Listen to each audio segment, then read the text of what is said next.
Ladies and gentlemen, let me introduce your panel. Akif Çağatay Kilic is Chief Advisor to the President of Turkey on Foreign Policy and Security. Mr. Ambassador, if you could make your way to the stage, please.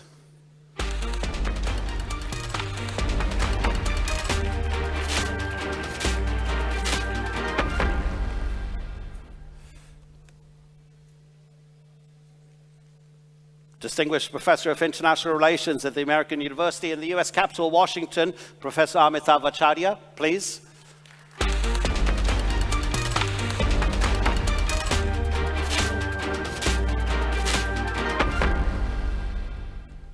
Kilic Burakanat is Associate Professor at Penn State University. He's also the Research Director of the SETA Foundation. Kilic Bura, welcome.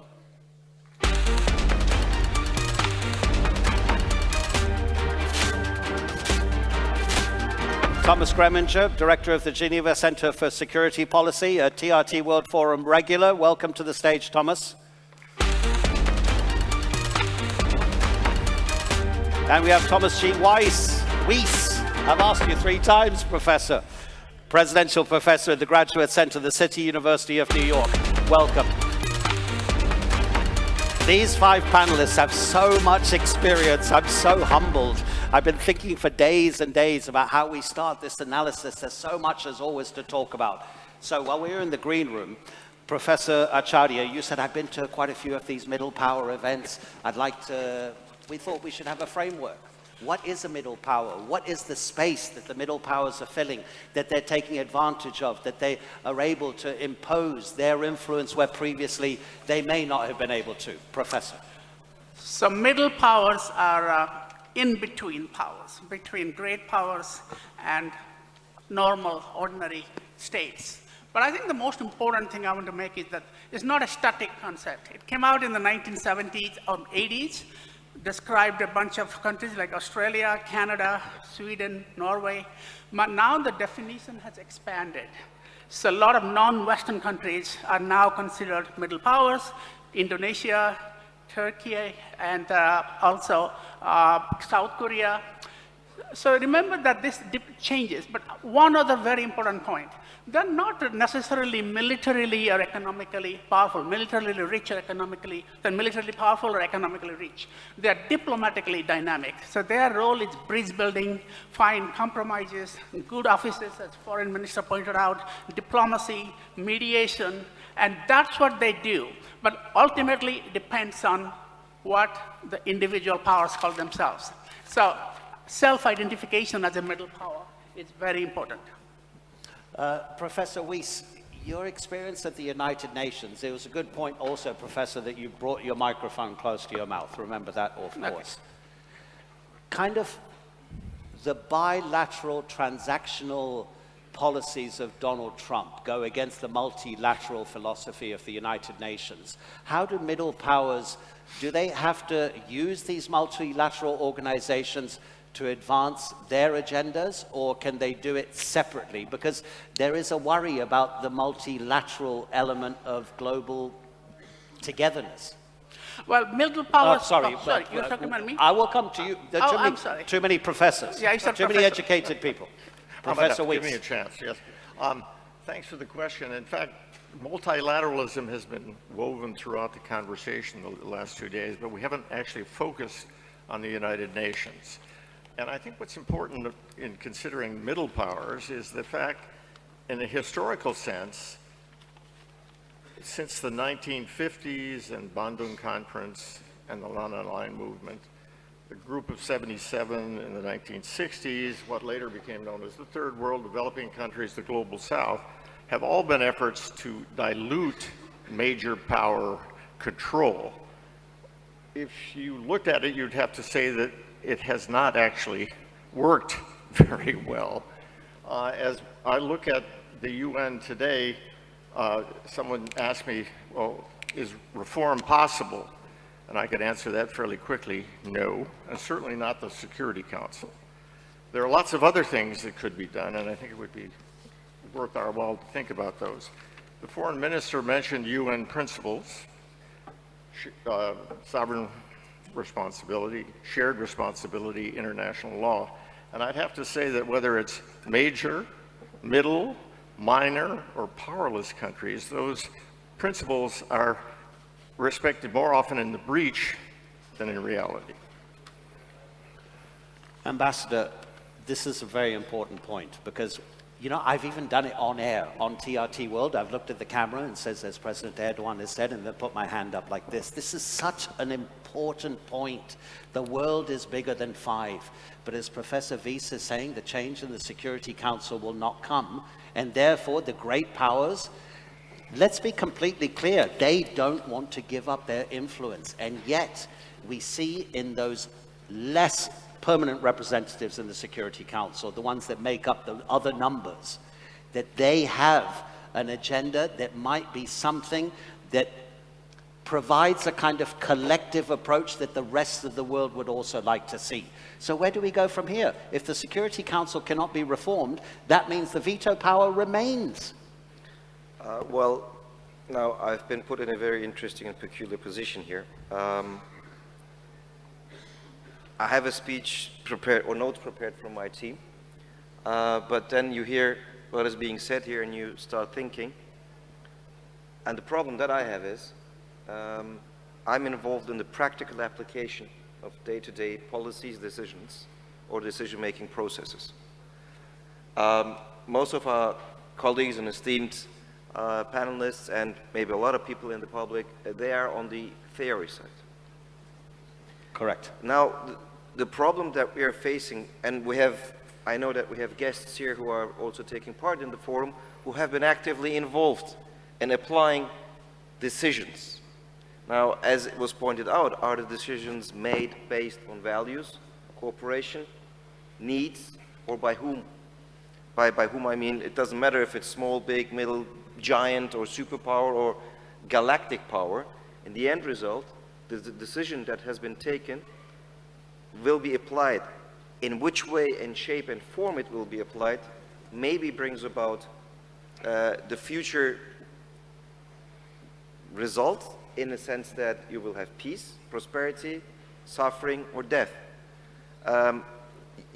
When you use the president's phrase, "the world is bigger than 5," and use it as a symbol in your hand also on air, it's actually an outcry towards what you just mentioned, that you're saying there will be no change, which I totally understand why you're saying and where you're coming from, and I totally agree. That's why I'm now in a gray area here. I have to be careful about what I say sometimes because of the responsibility and the official title I bear. But you're absolutely right. Nobody wants to give up the power they have. So it actually comes down to sort of a power struggle in which the current order of the world is actually socially extremely eroded. What do I mean with that? When we go into discussion panels, when everybody is starting to write academic work in the media, on social media, everybody or most of the people are unhappy and are protesting in some way or shape or form against the current situation or the current order that we are believed will never be changed. So the change in itself and the feelings of the people that it has to change, I believe, will in the end bring about a change also in the structures. How that will be achieved is a discussion for another day, and I think we can have a whole day for that. But it is the social and humanitarian outcry that is asking, this cannot go on as we have come here today in the last 80 years. Not after the Second World War only, but since the beginning of the First World War and era, which incorporates the Second World War, all the wars that we have in between. So the key word here is actually how will we apply a change that will also soften the hearts or soothe the hearts of the people that are going to the ballot box. Yes, and also of those who currently have the power, to make them understand that if there is a more collegiate approach, that actually it can be better for the world. So, Kilic Bora, here's the point, picking up from the ambassador's issues, right? So we have the veto power in the UN Security Council, which means that Israel resolutions condemning Israel for its attacks and its atrocities and genocide in Gaza will not pass because of the American veto. We won't have anything vetoing Russia's invasion of Ukraine because of the Russian veto, so maybe middle powers like Turkey. Let's use Turkey as an example because of what that article in the Institute of Peace and Diplomacy said. These countries, the middle powers, they therefore seem to have to try to find a way to navigate without incurring the veto of the Security Council. Was the Syrian war the turning point in which the Turkish government understood that actually we can have a compartmentalized foreign policy? We don't have to look at it holistically. We can look at it as individual moments in time. And of course, Turkey being a hugely important member of NATO, but also having a relationship with Moscow, it found that middle road. Was the Syrian war a turning point in Turkey's understanding of its approach to foreign policy? I think it was way before that, and ambassador was in government. So I think it was three different events actually: the war in Ukraine, war in Syria, and war in Gaza was probably the last nails on the coffin of this the extreme belief in existing international system. Because there has always been discussion on the middle powers and what middle powers can do, but it was a very marginal topic to discuss. But what contributed and increased attention for this topic is, number one, the legitimacy that ambassador mentioned. So this is one of the key things. And just to give an analogy, every superhero movies have one superhero. And in every sequel of the superhero movies, you usually see that point that whether it is an identity crisis, whether it is from a fatigue, superhero wants to give up, you know, and the world turned into a troubled place, and ordinary people usually rose up and either remind superhero his mission or take that mission to themselves and do something about that. And I think these three wars basically demonstrates that the discussion about the UN system, discussion about the international system is not an elite level discussion. At the very public level, we started to see a search for fixing this. And they started to look for that. And secondly, I think the rivalry, the coming superpower rivalry and increasing use of veto power. And there was this amazing thing that there is a UN General Assembly vote with 150 countries, 50 plus countries are voting for something. And the same resolution come to UN Security Council and one country's vote just veto that. It demonstrated unsustainability of that veto power, and it shows the moral lead of the UN General Assembly and those countries. But the question here was, how can we do something about this? And I think Turkey was one of the countries that started to raise its voice very early to mention that. And what you mean by balancing is it's a strategic navigation. And it needs skill, it needs an autonomy, it needs self-confidence, it needs legitimacy, and it is impossible to conduct those policies without having that credibility on the ground. And that credibility is the ability to build coalition, to focus on the processes more than the outcomes, ability to bring the warring parties together. And it is not a lack of strategic alignment, but it is the good management of strategic alignment that makes that possible. And now when we look at the literature, we see an increasing emphasis on middle power. And where we get this has something to do with these three wars, but also some global problems, including COVID, including climate change, including other global disasters. And we started to see that there is a need right now that countries come together and take action very quickly. And in order to bypass the institutional paralysis, there is something you can do. You can create those minilateral summits and push countries for action. And they understand, middle powers understand that sometimes they have to lead in terms of idea to superpowers. And in multiple different instances in the last couple of decades in Turkish foreign policy, which the ambassador was one of the architects of it, Turkey basically lead those initiatives. And that self-confidence that comes with legitimacy, capacity, and credibility basically provides that basis for middle power idea. Thomas Greminger, you've heard 1, 2, 3, 4. What have we missed so far? Well, I was very happy about the minister really, insisting on strengthening global and regional multilateral mechanisms and institutions. And I think that's absolutely fundamental if we want to bring more predictability, more stability to this new multipolar, polycentric, however you want to call it, order. The point I would like to make here is it's more just about, getting a seat in the UN Security Council. I think this is legitimate. I understand, this focus, but I think reforming the multilateral system is much more. It's about making the system again fit for purpose, making it more efficient, more effective, capable of dealing with global challenges coming up with responses that help to overcome the challenge. And I think here middle powers can play an essential role. What it takes is, I think, two things.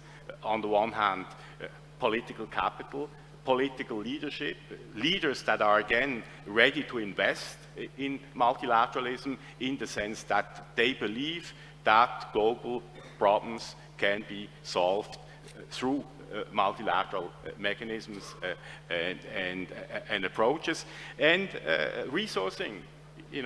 I think somebody needs to step up to compensate when major powers withdraw in supporting multilateral institutions, and again here I think middle powers have a role to play. Let me give you a very concrete example where I see middle powers having an opportunity to play a role in particular Turkey. Reconstructing a European security order after the war comes to an end. It will come to an end at a certain point. Now, 50 years ago, when we had this Helsinki process, it was the neutral and non-aligned countries that played a major role in facilitating between the superpowers. Now they're gone. So we need a new coalition of states that are ready to assume that role. Who could that be? Well, I would see middle powers assuming here a role. I would see Turkey building on its current engagement in facilitating an end to the war in Ukraine, in investing, interestingly enough, in the Organization for Security and Cooperation in Europe. My successor happens to be a brilliant Turkish diplomat. I think that's an indicator for Turkey to be ready to step up to the plate when it comes to reconstructing European security. And I think that's classically a role where I would see middle powers assuming a responsibility, a role. Okay, well, let's see how those middle powers might be able to do what Thomas is suggesting. We just want Professor Weiss wants to say something on this, and also Professor Acharya. Professor Weiss, first of all. Thank you. Briefly, we're talking a lot about the United Nations. It's important to put this in the context. And if we're looking for a concrete thing to do by middle powers, I'd say maybe finance would be one of them. One of the reasons the UN is paralyzed is when Trump comes in and cuts the budget by 20% or 22% for peacekeeping. It's important to keep in mind that the P5, these bad guys, control 50% of the UN's regular budget, almost 2/3 of the peacekeeping budget. And if you're looking at specialized agencies with the soft money coming in, about the same. So perhaps one way to dilute this power would be for the middle powers to pay more of the bill and in exchange for a bigger voice in the system. Can I ask something? Yes. I'll come to you next, Professor Acharya. Go on, Kilic. Just 2-minute intervention. Is it because they have veto power, they contribute more? Or is it because they contribute more, they are more influential in the organization? Well, one of the logics is that if you're a permanent member, you're supposed to pay more for both the regular budget and the peace and security budget. And that's been in the logic of the organization from the outset. One time, a woman asked me a question, because in the early years, the United States paid almost 50%, 45% of the regular budget. And I proposed at that point, about 40 years ago, I said, why don't we cut this to 10% to cut the voice? She gasped and fell on the floor. But this is an idea that's been around for a very long time, and it's never been diluted. I think it should be. Professor Acharya. Thank you. Let me make a couple of points that really brings Turkey's role as a middle power. And I go back first to Foreign Minister Fidan's point. He repeatedly emphasized regional power, regional context, regionalism. And if you look at the middle powers today, most of them are also regional powers. So you have South Africa, Indonesia, Turkey here, Brazil. So the regional context matters. Without the region, without taking the region with them, they cannot do very much. And one other very quick point would be that you cannot just do the region. So what the middle powers do is they bridge the regional global divide.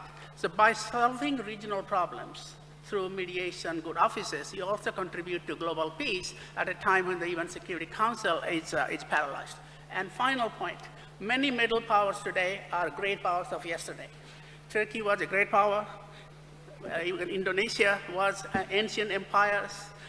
So remember why they have this ambition, because they used to be great powers. And that's what I say, that this is not a static concept.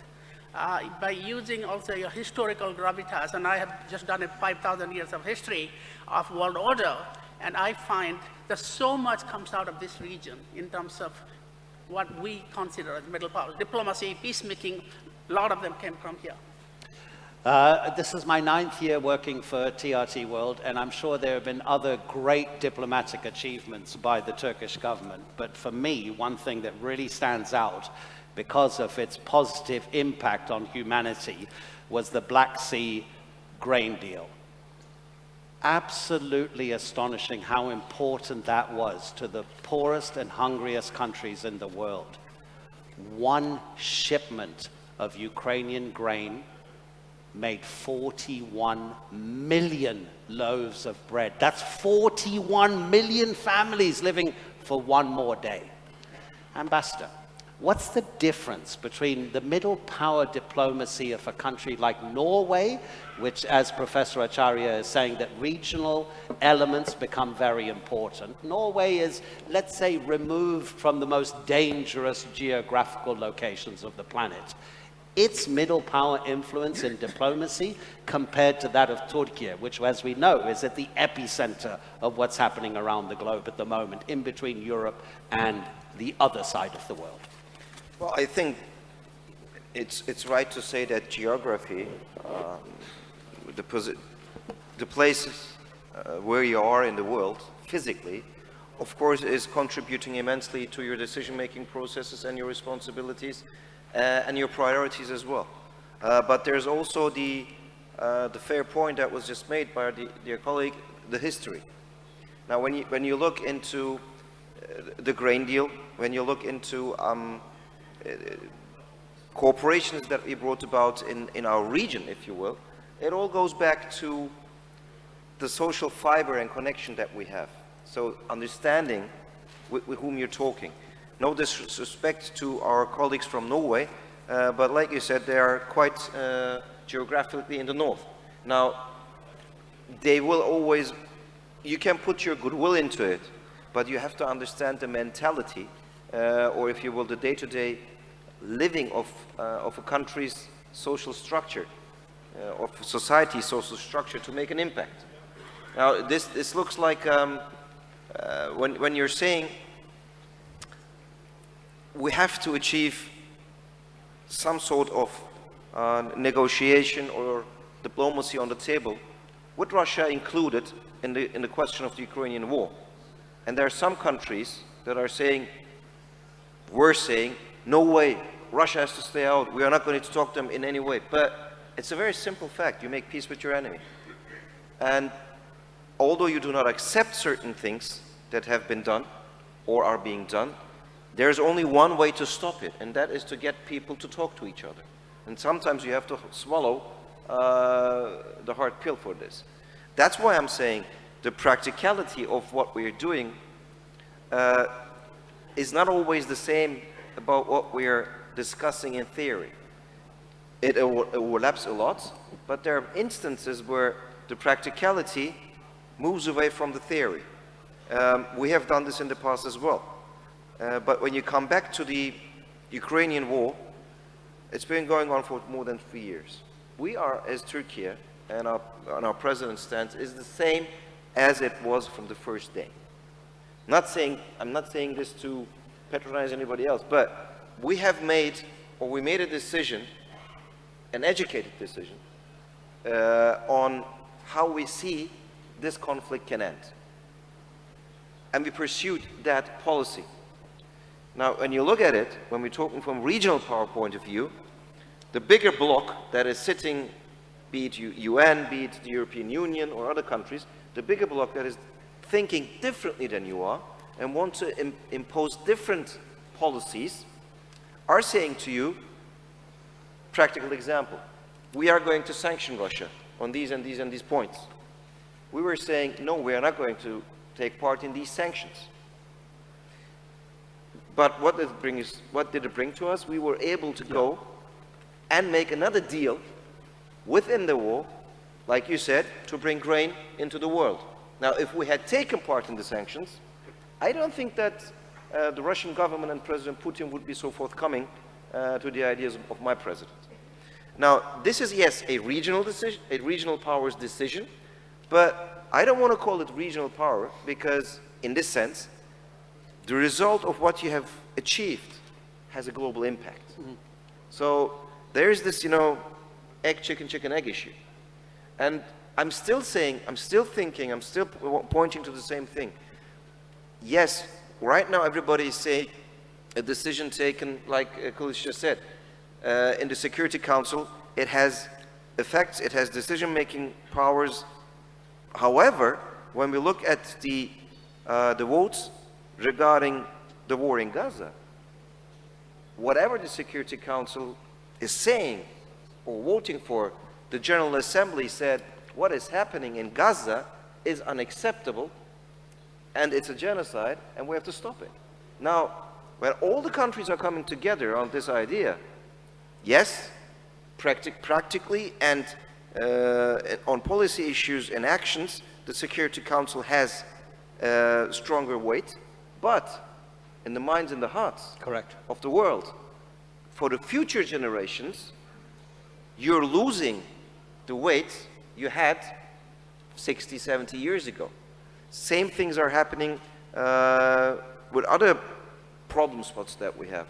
When we're talking about erosion of the world, of the rules-based world order, it's not simply by saying the rules have been broken that we have said. It's the impact that the human being is suffering and the emotions that they feel throughout this erosion that is going to affect the most profound change in the future. And that kind of moral position that you're talking about has led to 75-year-old people in England who are white, with white hair, Western, 100%, getting themselves arrested because they want to stand up for the people of Gaza. You can be arrested in the United Kingdom for holding a piece of paper like this saying, I support Palestine action, because the British government has decided that's a terrorist organization. These are 70 and 80-year-old people who've never been to Palestine, but they say, not in my name. They take the moral position that the UN Security Council can't agree on, and they say, yes, arrest me, because no more children should die. Thomas Greminger, you just indicated you wanted to say something. Yeah, I find this discussion about new and old mediators and facilitators, extremely interesting that you brought up, by comparing Norway to Turkey. You could have also taken my home country, Switzerland. Yes, correct. And it's a discussion, that we are very much having these days. And I think at the end of the day, the good news is there is a lot of complementarity between the two approaches. Yeah. But beyond that, I think there are two major aspects where I see this complementarity, and it's about access, and it's about expertise. Now let me start with the latter. Expertise, I think, these classical mediators like Norway, Switzerland, they have been doing that for 20, 30 years. They have built up a lot of process know-how. They have a lot of subject matter experts around that they can bring in. And that, well, it's also the case with countries like Turkey, Qatar, Oman, Saudi Arabia, because they've been doing that now also for a few years. So expertise is building up, but still I would see complementarity. But the second point, more important point, I think, is access. And here, I think, access is made of often personal relations, and here clearly, this is a card that Turkey is playing very smartly. At times, access is also a matter of power. Again, here Turkey is, playing its card as a regional power. This Switzerland and Norway cannot do. And then, yeah, it's also of political positioning. And here clearly, if you, take sides in the war, in the Russian war against Ukraine, you obviously are out of the facilitation and mediation game. And this is the case, I think, to a certain extent, not fully, to a certain extent for my home country, to an extent for Norway, and Turkey has managed to position itself very smartly in that. But again, I think because there are these differences between all the new mediators, there are opportunities to team up and bank on each other's comparative advantages. I wanted to also talk about, gentlemen, about the international organizations like ASEAN, BRICS, MICTA, etc., and their effectiveness in terms of projecting middle power influence. But I saw you, Ambassador, were making a note, and Kilic Bora, you wanted to say something, and also, okay. Kilic Bora, did you want to say something, Mr. Ambassador? Yeah. I think the discussion is getting to a very interesting point. You mentioned taking sides. Might be putting you in a position where you cannot mediate or cannot have access, but personal contacts can. I think Turkey, in the question of the Ukrainian war, has taken a very, very clear position. It sometimes gets lost. We have taken two decisions. After the start of the war, we have made it very clear that we are going to close the Turkish straits. We've done it, and we've done it in Parliament, and we've done it in Parliament with a very quick discussion and a very overwhelming majority. How do I know that it was very overwhelming? I was the one who had to defend it in the chamber because I was the head of the Foreign Relations Committee then. And we have taken a second decision. We have also, and this is not a secret, this may be an open issue.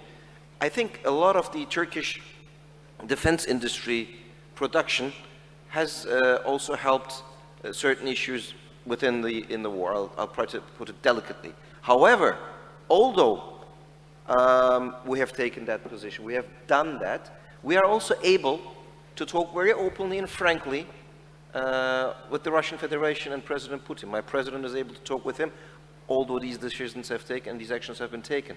So yes, it is a cultivation of a lot of different issues, but we cannot simply say taking sides will put you outside the scope, or not taking sides will put you inside the scope. It's a different balance, maybe on each topic, and its position within the world. And that's where geography comes in. And I think the most important question is adaptability. Can you adapt to what is happening? Can you take all that you have, brought from your history, from your education, from whatever you want to call it, your social background, your political experience, and adapt it to the position where we are. I think that is the topic also for the discussions when we have it. Diplomacy in a hard way, in high-stakes diplomacy. We were able to adapt very quickly and very hard and make a very swift adaptations towards policy. Somewhere along the way where we got very, very relaxed, we lost that. We just said, this is the rule, this is the order. If you take part in it, you're prosperous. If not, whatever happens to you, we don't care. I think that's what brought us also to certain points where we get adrift. And it takes time to understand how these things have happened. It's so obvious when it does happen, but then the analysis that we're trying to understand is this a moment that is going to last for a much longer period of time than now? How is the world going to change because of the middle powers? Kılıçbora. Just to add a point that it is true that there are some countries who were in the game in conflict resolution and specialized in that. Even in academia, when people used to study conflict resolution, it was considered a dangerous topic to find jobs, to be precise, right? Because there wasn't much belief, because there wasn't much success story in conflict resolution. And I think we are coming to a point that there is a need and there is a request among the ordinary people to resolve these conflicts. And we come to, and Turkey was not a totally newcomer. Like in 2008, minister was in the government probably when Prime Minister Erdogan was trying to resolve the dispute between Syria and Israel and come this close to resolving that.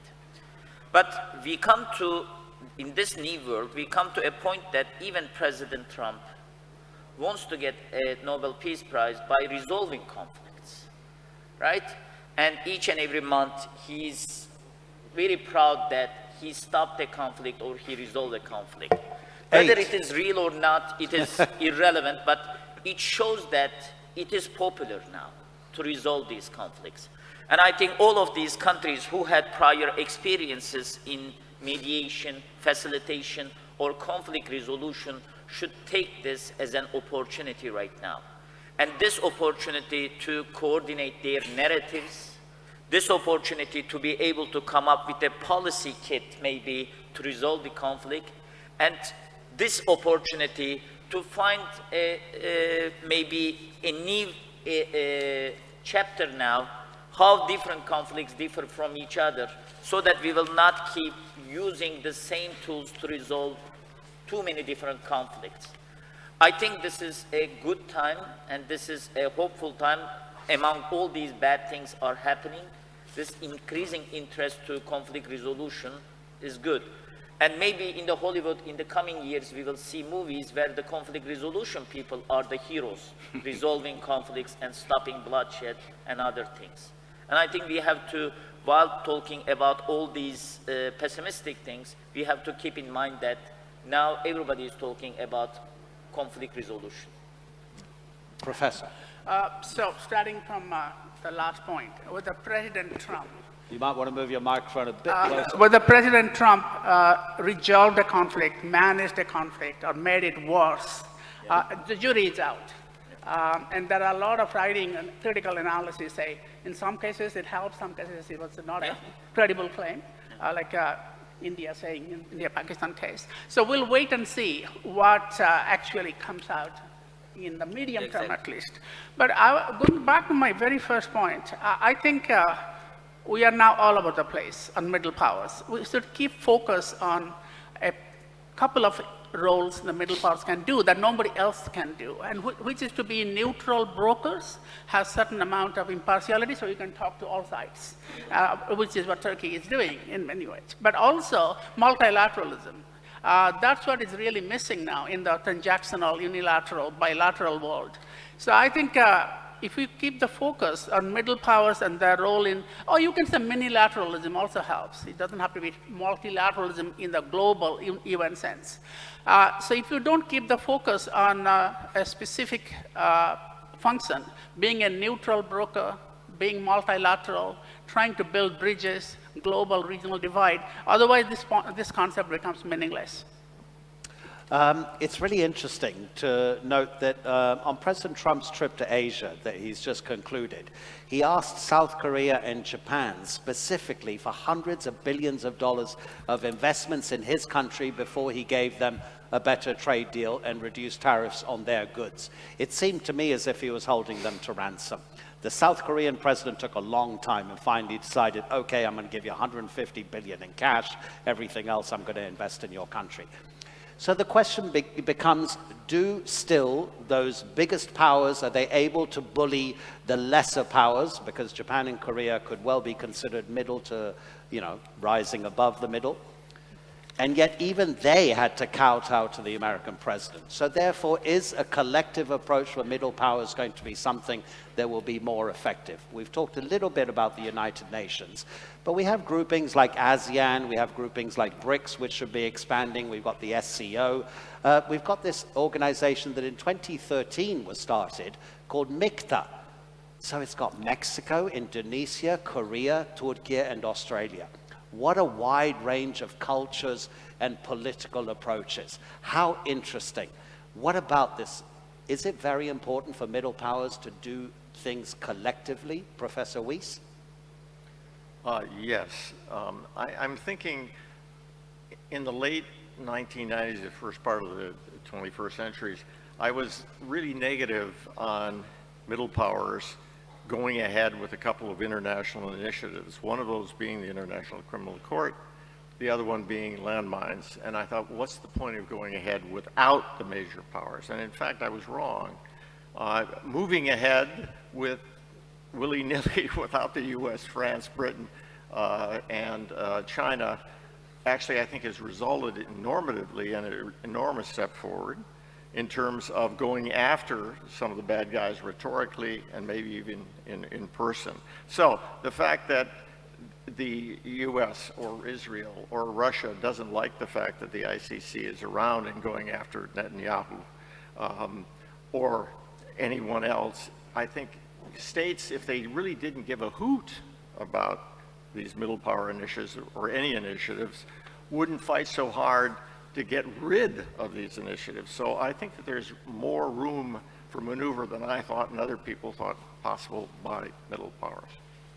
What's also interesting about some of these groupings is that they don't require a complete consensus. They're almost like fora for debate and promoting the shared ideologies and philosophies, even if it's going to be non-consensual. Because the more we discuss the world from different points of view, obviously the greater understanding we might arrive at. And the middle powers and their growing influence can affect at least the thinking of being in the middle, those who need the most help and those who think they're above help. Anyone? Could I say that you mentioned ASEAN, and that's a classic example of what a middle power should do. Don't take sides. You can be friends with China, you can be friends with the US, you can be that's why the ASEAN summit last week was such a success. It's not because Trump signed a peace deal. The main purpose was that he came all the way. The greatest power in the world comes to a very, like a middle power, developing country, and because it doesn't take sides. And secondly, I think you have to, consensus is not required. You have to build the consensus. That's what middle powers do. You create the consensus by not taking sides and playing both sides, but on an equal footing, and not calling names, not pre-naming, you are the aggressor or the victim. So one reason why Southeast Asia is more stable than any other region, including Europe at the moment, I dare say, is because it doesn't have this kind of antagonistic alliances. Did not build a NATO. So I'm sorry to say this, but that's basically, Southeast Asian model is the OSCE model that Ambassador used to love, not the NATO model. Okay, gentlemen, I'm afraid you'll have to keep your remarks that you'd like to make for the conclusion. We have about 9 minutes left, so I can give you 90 seconds each, and you can sum up. Just to add, okay. I think with ASEAN and other regional examples, number one, we have to keep in mind that some of those regional organizations tried to mimic European Union and lost a lot of energy. Number two, I think the critical point here, critical standard here should be the capacity to be able to say yes without submission and to say no without rupture. I think this is critical point. If you can achieve that, which Turkey achieved with Ukraine and Russia thing, right? Saying yes and saying no without submission and rupture, being a member of NATO, not adopting sanctions and running the, all of the diplomatic initiatives, I think that is the key. And that comes with expertise. And that comes with a long period of trying and not giving up and getting the domestic public support for this. Yeah. So we have been talking about the foreign policies, but we never mentioned the public consent for such a policy. In order to convince the public, persuade the public to act that way and support that foreign policy is something difficult. And that necessitates a very strong leadership.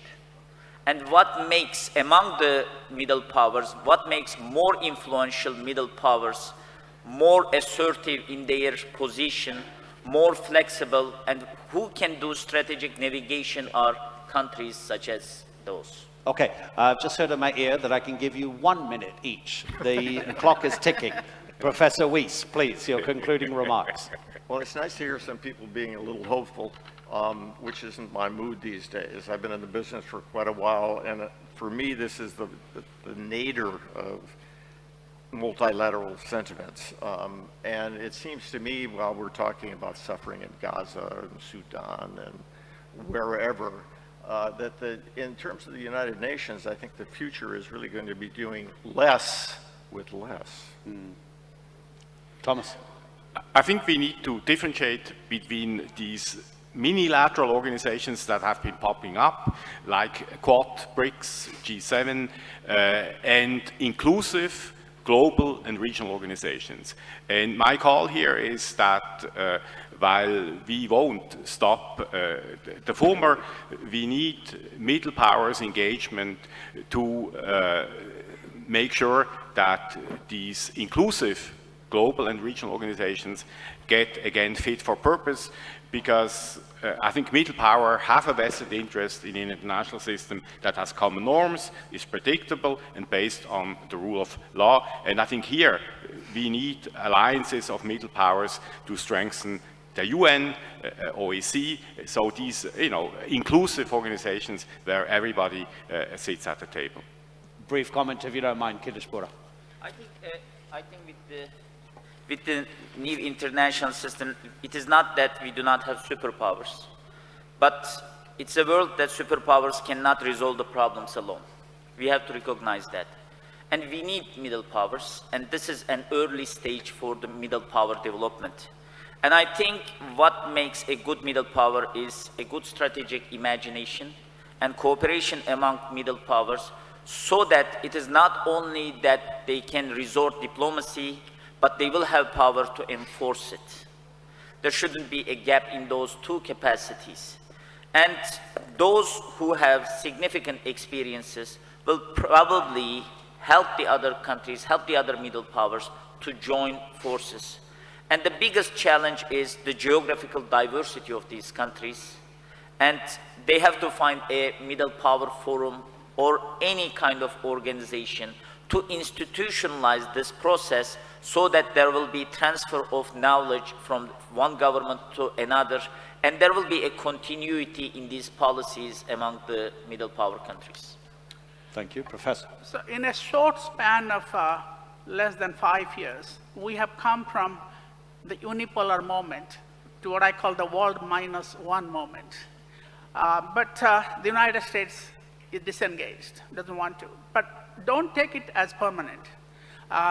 This current situation US has put itself in, Trump administration, is not permanent. And what the middle powers should do, the most important contribution the middle powers, including Turkey, can do is don't follow the United States under Trump. Don't emulate unilateral tariffs. Don't withdraw from multilateral organizations. In fact, you should step up and do more until the US has a regime change, and we have not back to the liberal order, but something more normalcy. And Ambassador. Well, multilateral organizations, countries coming together and working together and having rules on that. Just going to give a quick example. I think it will speak for itself. In my view, might not share it. The European Union has a certain amount of written rules and certain amounts of bureaucracy that decides who becomes a member, who doesn't become a member, and what you do and what you don't do. Now, when they break their own rules, because it suits them, but they try to apply everything that is in the book when it doesn't suit them, the clear example is the situation on the island of Cyprus. Now, the island is divided in two. There is a Turkish Republic of Northern Cyprus there, which is the Turkish part, and there is a Greek part. However, the European Union has decided in its wisdom that there is no border conflict on the island, and that a certain part of the island can become a full member of the European Union, representing the whole island, although they are not living in the whole island or not representing the whole island. But when it comes to other countries that are applying it for the European Union, they've been waiting for more than 50 years because this or that is not right. So if you choose to apply which rules to which one, then you have a certain amount of credibility issues arising from that. And that's maybe, when you mention all these other different international organizations from country to country and other countries, also on the diplomacy level, also on the parliamentary level, the more you talk with each other, the more you understand each other. It might also bring to a point where you have a bit more conflict and rift, because you come together and try to make your point, but it also produces a certain amount of dialogue. And when we talk about high-stakes diplomacy, don't forget that a lot of high-stakes diplomacy is also done at the back door. Yeah, isn't most of it, actually? Thank you so much indeed. Ladies and gentlemen, your panel. Thank you.